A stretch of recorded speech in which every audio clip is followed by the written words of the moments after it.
भाई और बहनों, आज नवरात्र के चौथे दिन मुझे बांसवाड़ा में मां त्रिपुर सुंदरी की धरती पर आने का सौभाग्य मिला है।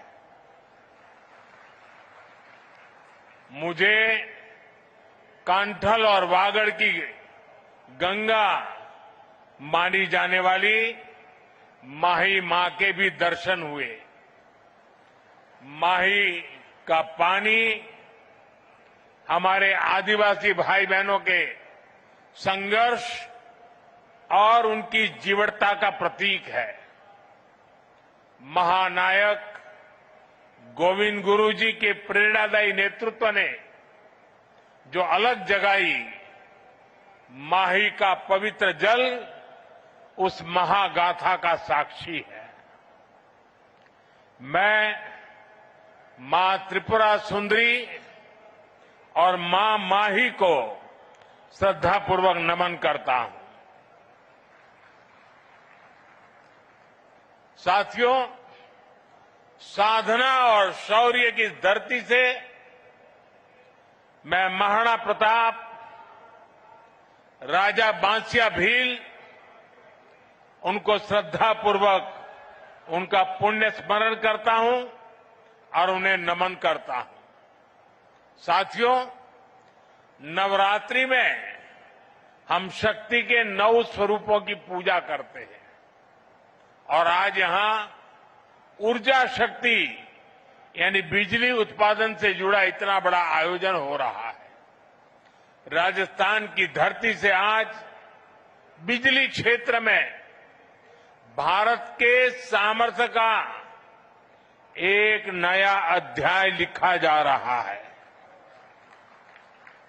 आज राजस्थान, मध्य प्रदेश, आंध्र प्रदेश, कर्नाटका और महाराष्ट्र में 90,000 करोड़ रुपए से ज्यादा के बिजली प्रोजेक्ट शुरू हुए हैं। 90,000 करोड़ रुपया से ज्यादा के प्रोजेक्ट्स एक साथ शुरू होना ये दिखाता है कि देश आज बिजली की रफ्तार से आगे बढ़ रहा है और इस रफ्तार में देश के सभी हिस्से शामिल हैं। हर राज्य को प्राथमिकता दी जा रही है।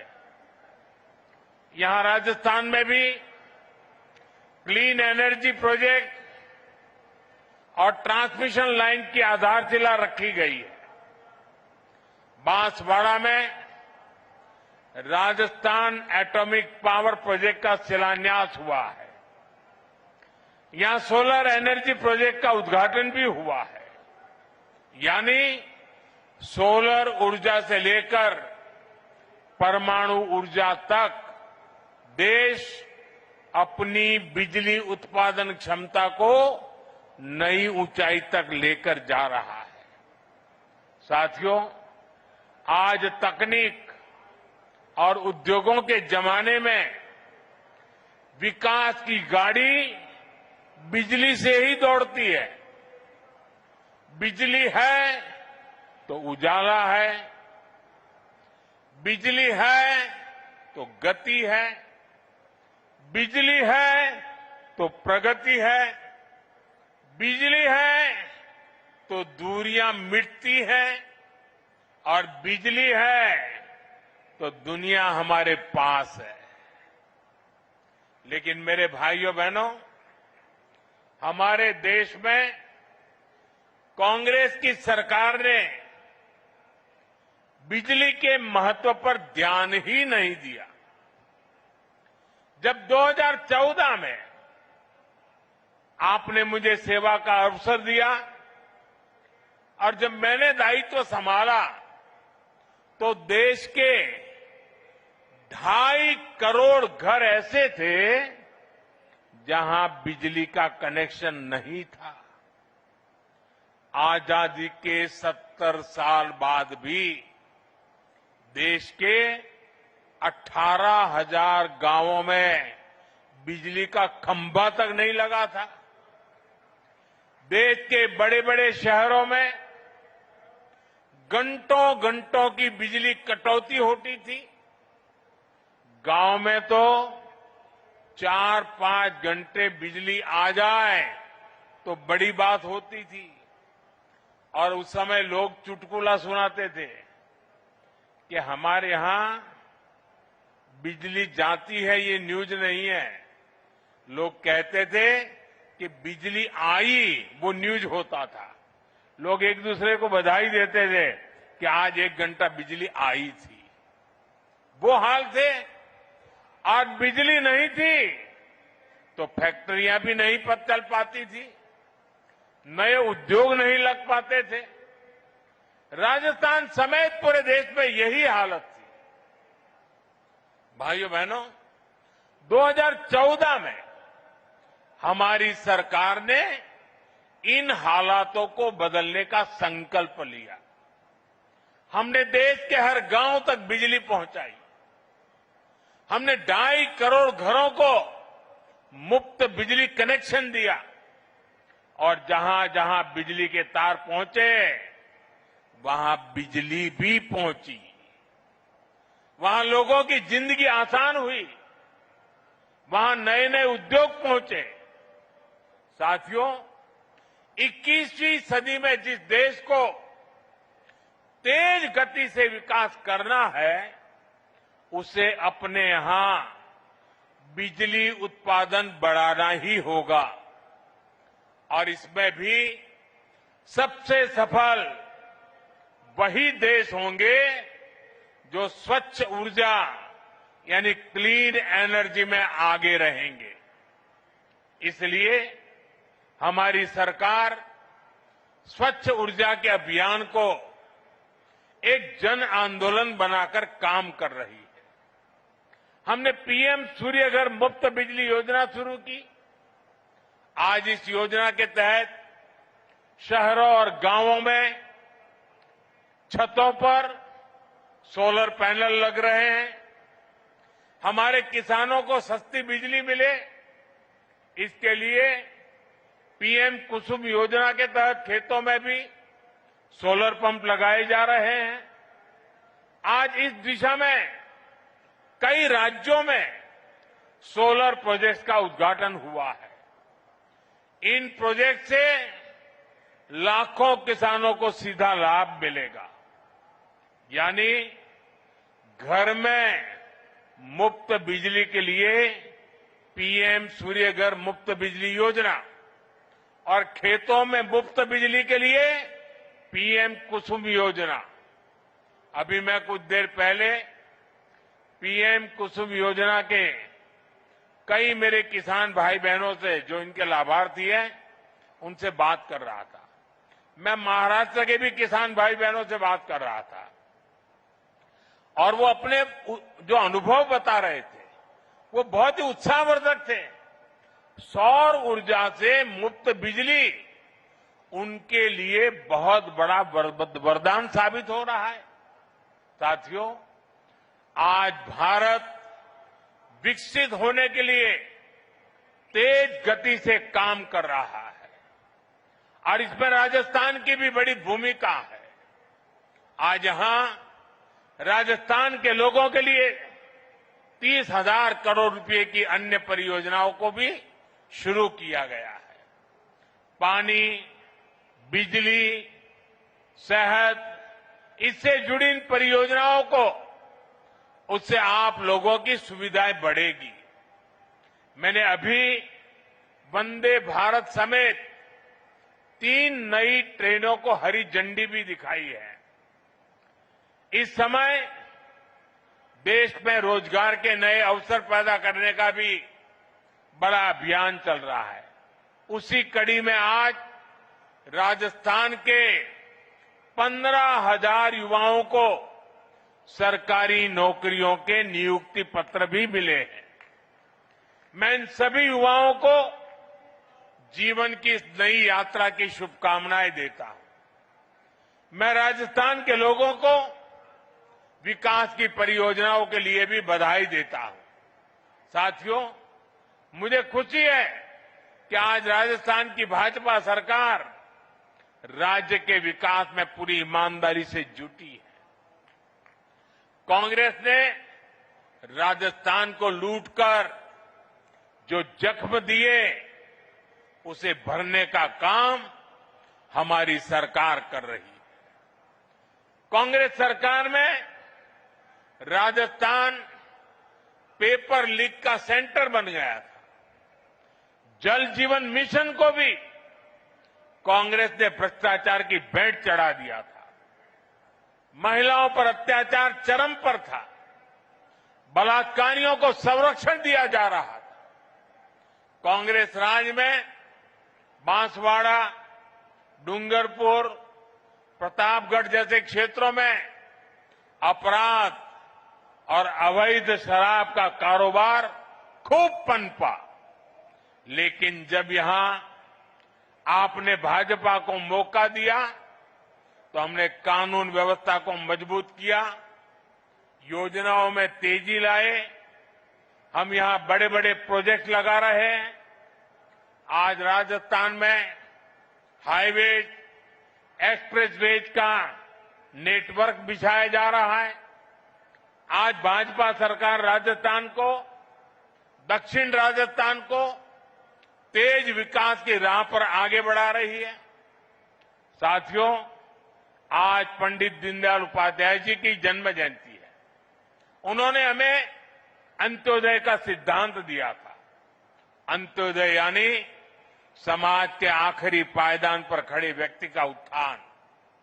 उनका ये विजन आज हमारा मिशन बन चुका है। आज हम बहुत सेवा भाव से गरीब, दलित, पिछड़े, आदिवासी सभी के हित में काम कर रहे हैं। सबका साथ, सबका विकास, इसी मंत्र को लेकर के चल रहे हैं।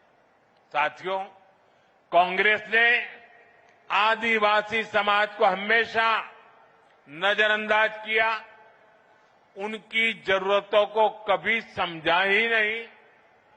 ये भाजपा सरकार है जिसने आदिवासी कल्याण को प्राथमिकता देते हुए अलग मंत्रालय बनाया। जब अटल जी की सरकार आई तब पहली बार आदिवासी मंत्रालय बना। उसके पहले इतने दशक चले गए, इतने बड़े महान नेता पैदा हो गए, लेकिन आदिवासियों के लिए एक अलग मंत्रालय नहीं बना। ये भाजपा सरकार आई, जब अटल जी आए तब बना। कांग्रेस के दौर में कोई कल्पना भी नहीं कर सकता था कि आदिवासी अंचल में इतने बड़े प्रोजेक्ट्स आएंगे। आज भाजपा सरकार में वो सब कुछ संभव है। अभी हमने मध्य प्रदेश के धार में एक बहुत बड़ा पीएम मित्र पार्क शुरू किया है और ये भी आदिवासी क्षेत्र है।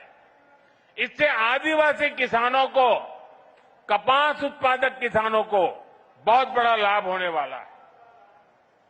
साथियों, भाजपा के प्रयासों से ही आज गरीब आदिवासी परिवार की बेटी आदरणीय द्रौपदी मुर्मू जी देश की राष्ट्रपति बनी है। और राष्ट्रपति जी ने ही आदिवासियों में भी अति पिछड़े आदिवासी समाज का विषय उठाया था। उनकी प्रेरणा से ही हमने पीएम जनमन योजना शुरू की है। इसके तहत आदिवासियों में भी अति पिछड़े समाज को प्राथमिकता दी जा रही है। आज धरती आबा जनजातीय ग्राम उत्कर्ष अभियान के तहत जनजातीय गांवों को आधुनिक बनाया जा रहा है। भगवान बिरसा मुंडा को लोग धरती आबा के रूप में भी जानते हैं। इसका लाभ 5 करोड़ से ज्यादा आदिवासियों तक पहुंचेगा। आज देश में सैकड़ों एकलव्य मॉडल आदिवासी विद्यालय खोले जा रहे हैं। हमने वनवासियों, और अनुसूचित जनजातियों के वन अधिकारों को भी मान्यता दी। साथियों, आप ये भी जानते हैं, हमारे आदिवासी भाई बहन हजारों वर्षों से जंगल के संसाधनों का इस्तेमाल करते आए हैं। ये वन संसाधन उनकी प्रगति का जरिया बने, इसके लिए हमने वन धन योजना शुरू की। वन उपज की चीजों पर हमने एमएसपी को बढ़ाया। हमने जनजातीय समाज के उत्पादों को बाजार से जोड़ा। इसका परिणाम है आज देश में वन उपज में रिकॉर्ड वृद्धि हुई है। साथियों, आदिवासी समाज को स्वाभिमान से जीवन जीने का अवसर मिले, ये हमारी प्रतिबद्धता है। उनकी आस्था, उनके आत्मसम्मान और उनकी संस्कृति की रक्षा करना, ये हमारा संकल्प है। साथियों, जब देश के सामान्य मानव का जीवन आसान होता है तो वो खुद आगे बढ़कर देश की प्रगति का नेतृत्व करता है। आप लोगों को याद होगा, आज से 11 साल पहले कांग्रेस के समय हालात कितने खराब थे और खराब क्यों थे? क्योंकि कांग्रेस सरकार देशवासियों के ही शोषण में लगी थी। कांग्रेस सरकार देश के लोगों को ही लूट रही थी। कांग्रेस के समय में टैक्स और महंगाई दोनों आसमान पर थी। आपने जब मोदी को आशीर्वाद दिया तो हमारी सरकार ने कांग्रेस की लूट को बंद किया। साथियों, ये आजकल बहुत मुझ पर गुस्से में रहते हैं, इसका कारण भी यही है। साथियों, 2017 में हमने जीएसटी लागू करके देश को टैक्स और टोल के जंजाल से मुक्ति दिलाई थी। अभी नवरात्रि के पहले दिन से फिर जीएसटी में बहुत बड़ा सुधार किया गया है। इसका नतीजा ये हुआ है कि आज पूरा भारत जीएसटी बचत उत्सव मना रहा है। हर रोज इस्तेमाल की जाने वाली ज्यादातर चीजें सस्ती हो गई हैं। यहां इतनी बड़ी संख्या में माताएं बहनें आई हैं और जब मैं अभी जीप में आ रहा था, सब माताएं बहनें आशीर्वाद दे रही थी। घर में माताओं बहनों के लिए रसोई का खर्च कम हो गया है। साथियों, साल 2014 से पहले अगर आप साबुन, शैम्पू, टूथपेस्ट, टूथ पाउडर ऐसे रोजमर्रा के सामान पर अगर आप 100 रुपये की चीज खरीदते थे, तब ये 100 रुपये का सामान आपको 131 रुपये का पड़ता था। सामान 100 का और देना पड़ता था 131 रुपया। और 2014 के पहले की बात कर रहा हूं, जो आजकल बयान बहादुर भांति भांति के झूठ फैला रहे हैं ना, यानी कांग्रेस सरकार 100 रुपये की खरीद पर 31 रुपये टैक्स लेती थी। 2017 में जब पहली बार हमने जीएसटी लागू किया तो यही 100 रुपये का सामान सिर्फ 18 रुपये बढ़े और 118 रुपये में आने लगा। यानी कांग्रेस सरकार से भाजपा सरकार आते आते 100 रुपये पर 13 रुपये की बचत हुई। अब 22 सितंबर को हम दोबारा जीएसटी को रिफॉर्म किया। जीएसटी रिफॉर्म के बाद जो 14 के पहले 100 रुपये का 131 रुपया देना पड़ता था, अब 100 रुपया में सिर्फ 5 रुपया टैक्स लगता है, सिर्फ 105 रुपया देना पड़ता है। कहां 31 रुपया और कहां 5 रुपया? यानी कांग्रेस के जमाने की तुलना में आज आपको 100 रुपये की खरीदारी पर 26 रुपये की बचत हो रही है। माताएं बहनें तो महीने के बजट का पूरा हिसाब रखती है। हम हिसाब से तो दर महीने अब आपको सैकड़ों रुपये की बचत होने वाली है। साथियों, जूते चप्पल तो सबकी जरूरत होते हैं। कांग्रेस के राज में अगर आपको 500 रुपये का जूता खरीदना होता था तो वो 575 रुपये का आता था। यानी 500 का जूता और बिल आता था 575। यानी कांग्रेस 500 रुपये के जूते पर 75 रुपये का टैक्स आपसे वसूलती थी। हमने जीएसटी लागू किया तो टैक्स 15 रुपया कम हो गया। अब नए जीएसटी के बाद आपको इसी जूते पर 50 रुपया कम देना पड़ेगा। पहले 500 से ऊपर के जूतों पर और भी ज्यादा टैक्स लगता था। हमने वो 500 वाला स्लैब भी हटा दिया। अब हमने जो 500 तक का स्लैब था उसको हटा करके 2500 रुपये तक के जूते उसका टैक्स भी कम कर दिया। साथियों, एक सामान्य परिवार का सपना होता है कि उसके पास एक स्कूटर या मोटरसाइकिल हो। कांग्रेस राज में ये भी पहुंच से बाहर था। कांग्रेस 60,000 की बाइक पर, अगर एक बाइक आप खरीदते हैं 60,000 रुपये में, तो 19,000 रुपये से अधिक टैक्स लेती थी। बताइए, 60,000 रुपये के सामने 19,000 से ज्यादा टैक्स। 2017 में हम जीएसटी लाए तो ये टैक्स 2-2.5 हजार रुपया कम किया और अब 22 सितंबर को जो दरें लागू की उसके बाद अब 60,000 की बाइक पर सिर्फ 10,000 रुपया टैक्स हम ले आए नीचे। यानी 2014 की तुलना में करीब 9,000 रुपये का फायदा हुआ। साथियों, कांग्रेस के राज में अपना घर बनाना भी बहुत महंगा था।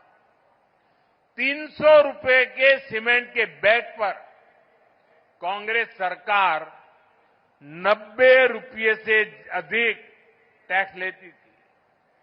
2017 में जीएसटी आने के बाद ये करीब 10 रुपया कम हुआ और अब जब दोबारा हम रिफॉर्म करके जीएसटी लाए तो 22 सितंबर के बाद सीमेंट के उसी बैग पर करीब 50 रुपये ही जीएसटी लग रही है। यानी सीमेंट के हर बैग पर भी 2014 की तुलना में आज 40 रुपये की बचत हो रही है। यानी कांग्रेस राज में जहां लूट ही लूट थी, वहीं आज भाजपा की सरकार में बचत ही बचत है और तभी तो देश जीएसटी बचत उत्सव मना रहा है और जीएसटी बचत उत्सव को पूरे देश में मनाया जा रहा है। लेकिन भाइयों बहनों, ये जीएसटी बचत उत्सव तो चल रहा है, लेकिन हमारा एक और लक्ष्य है, आत्मनिर्भर भारत का। हम किसी और पर निर्भर न रहें, ये अब बहुत आवश्यक है और उसका रास्ता जाता है स्वदेशी के मंत्र से। और इसलिए हमें स्वदेशी के मंत्र को भूलना नहीं है। मैं आप सबसे आग्रह करूंगा और राजस्थान में और देश के कोने कोने में जो लोग मुझे सुन रहे हैं, उन सबसे भी आग्रह करूंगा, खास करके मेरे दुकानदार व्यापारियों से आग्रह करूंगा, हम जो बेचेंगे वो स्वदेशी ही बेचेंगे। और मैं देशवासियों से आग्रह करूंगा, हम जो खरीदेंगे वो भी स्वदेशी ही खरीदेंगे। हम दुकानदार को पूछेंगे, बताओ भाई ये स्वदेशी है कि नहीं है? और मेरी तो स्वदेशी की व्याख्या बहुत सिंपल है, कंपनी दुनिया के किसी भी देश की क्यों न हो, ब्रांड दुनिया के किसी भी देश की क्यों न हो, लेकिन वो हिंदुस्तान में बनने वाला होना चाहिए, हिंदुस्तान के मेरे नौजवानों की मेहनत से बना हुआ होना चाहिए, मेरे देश के लोगों के पसीने की उसमें महक हो, उसमें मेरे देश की मिट्टी की महक हो, मेरे लिए वो सब स्वदेशी है। और इसलिए मैं सभी व्यापारियों को कहता हूं, दुकान पे एक बोर्ड लगाइए, गर्व से कहो ये स्वदेशी है। जब आप स्वदेशी खरीदते हैं तो वो पैसा देश के ही किसी कारीगर, कामगार और व्यापारी के पास जाता है। वो पैसा देश के बाहर न जाकर देश के विकास में लगता है। उससे नए हाईवे बनते हैं, नई सड़कें बनती हैं, स्कूल बनते हैं, अस्पताल बनते हैं, गरीबों के लिए घर बनते हैं। और इसलिए साथियों, हमें स्वदेशी को अपना स्वाभिमान बनाना है। मैं चाहूंगा त्योहारों के इस मौसम में आप सब स्वदेशी ही खरीदने का संकल्प लें। इसी संकल्प के साथ मैं एक बार फिर विकास और रोजगार से जुड़ी ढेर सारी परियोजनाओं के लिए आप सबको बहुत बहुत बधाई देता हूं।